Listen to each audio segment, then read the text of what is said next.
Assalamualaikum dan salam sejahtera semua. Okey, sekarang mari kita belajar tentang bagaimana untuk mencari nisbah yang setara. Apa itu maksud setara? Maksud setara kalau bahasa yang mudah ialah adil. Okey, fair and square. Maksudnya kalau kita memberi seorang RM1, kalau dua orang kita kena bagilah RM2. Kalau seorang kita bagi RM3. Kalau dua orang kita bagi RM6. Macam tu. Okey, cikgu akan bagikan satu contoh. Contoh sekarang ni zaman PKP kan. Sekarang ni musim PKP, kita banyak memberikan bantuan kepada orang. Jadi contohnya satu keluarga. Satu keluarga itu kita memberi bantuan. Okey, kita bagi dia satu pack, satu beg beras. Okey, ini beras. Satu beg. Dan kita tambah lagi 3 tin. 3 tin apa? 3 tin susu lah. Okey, 3 tin susu untuk dia bancuh air Milo dan sebagainya. Susu. Okey, jadi beras dan susu.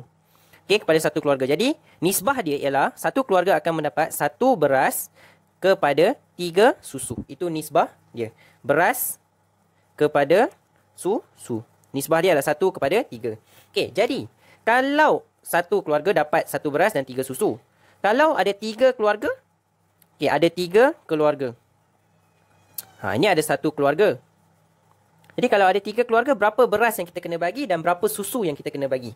Jadi kalau simple lah. Simple kalau kita tengok. Oh, okey. Kalau satu family dapat satu beras, jadi 3 family dapat 3. Jadi beras dia, beras kepada susu, nisbah beras kepada susu ialah 3 beras. Dan susu, kalau satu family dapat 3 susu, jadi 3 keluarga mesti kena dapat 9 susu. Betul tak? Okey, jadi sekarang ni macam mana kita nak tahu adil ke tak adil? Sama ke tak sama? Okey, setara atau tidak? Okey, setara atau tidak. Jadi macam mana nak tahu? Okey, kita ambil nombor yang besar. Okey, 3/9 ni kita bahagi dengan 1/3. Jadi kita buat macam ni. Kita buat 3 dengan 9. Akan bahagi dengan 1/3. Okey, nombor yang besar di atas, nombor yang kecil di bawah. Okey, bahagikan dua nombor ni. Okey, tengok. 3 bahagi 1 akan dapat 3. 9 bahagi 3 akan dapat 3. 3 dengan 3 sama tak? Sama. Jadi kalau dua ni sama, kita panggil ini ialah setara. Fair and square. Okay?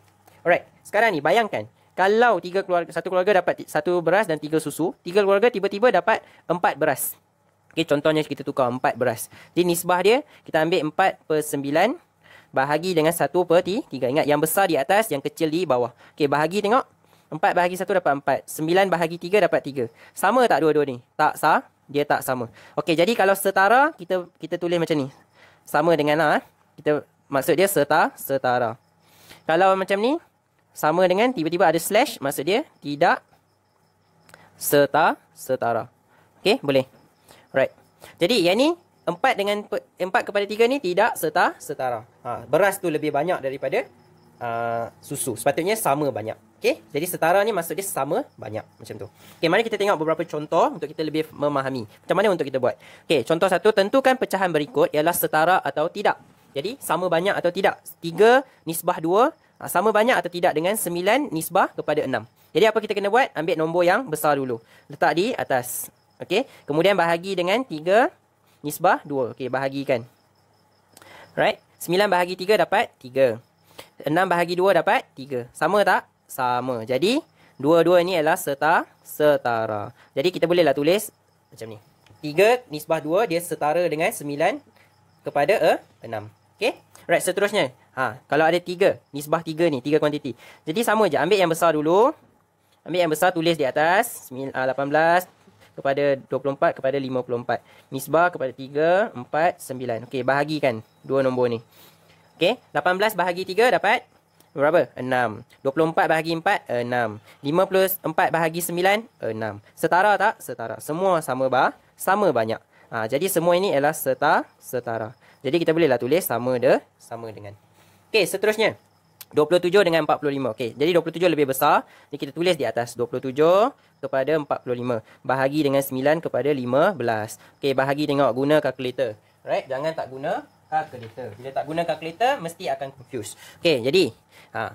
Okey, 27 bahagi 9 berapa? 3. Kepada 45 bahagi 15 berapa? 3. Jadi, dua-dua sama banyak. Okey, jadi kalau sama banyak, dia ialah setara. Jadi, sama dengan setakat ni semua sama Okey, lepas tu, E. Okey, so yang mana yang lebih besar? Ini lebih besar. Jadi, tulis di atas. Right. Lepas tu dia bahagi dengan 1, 3, 7. Okey, bahagi tengok. Right. 7 bahagi 1, 7. 28 bahagi 3. 28 bahagi 3 berapa? Boleh ke? Tak boleh. Jadi dapat pecahan. 28 ataupun kita dapat, kalau pecahan bercampur, 9, 1 per 3. Okey, 49 bahagi 7. Okey, 49 bahagi 7. 7. Okey, nampak tak? Yang ni tak setara dengan 7 dengan 7. Jadi ini lebih banyak. Maksud dia tidak setara. Jadi tidak setara sama dengan siap. Macam tu logo dia. Okey, macam tu simbol dia. Okey, seterusnya kita tengok sini. Right. Yang mana yang lebih besar? Okey, 20 lebih besar. Jadi kita tulis di atas. Okey, yang ni lebih besar. Tulis di atas. Okey, bahagi dengan 5, 2, 3. Right, bahagi tengok.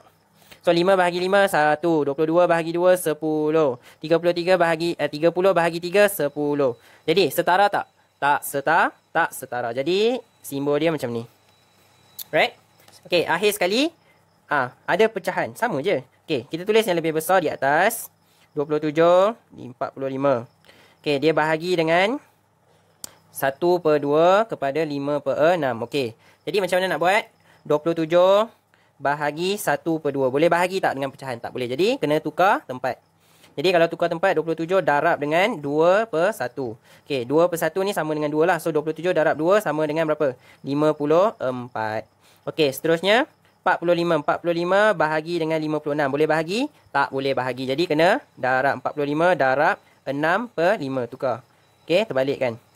Okey, so, ni boleh potong. 45 bahagi 5 dapat 9. 9 darab dengan 6. Dapat berapa? 9 darab 6. 54. Okey. So, dua-dua dapat jawapan berapa? Dapat jawapan 54 kepada 54. Setara atau tak? Sama banyak atau tak? Sama banyak. Jadi, kalau sama banyak, dua-dua ialah setara. Jadi, kita bolehlah tulis sama dengan. Okey, boleh faham tak? Itu sahaja. Maksud setara ialah dia sama banyak. Jadi, kalau susu ni, kalau kalau beras ialah 3, susu pun kena 3. Jadi dia kena sama banyak. Tak kisahlah nisbah tu dia berubah berapa besar pun, nisbah dia tetap kena setara. Barulah adil dan saksama. Okey, so kamu belajar tentang konsep keadilan hari ni. Jadi kalau nak adil dengan orang, kena bagi benda tu sama banyak. Tak kisahlah berapa banyak, tapi dia kena sama, dia kena setara. Nilai dia kena setara. Okey, cikgu harap kamu boleh faham tentang topik ni. Right, kita akan berjumpa lagi pada topik yang akan datang. Alright, bye bye. Assalamualaikum.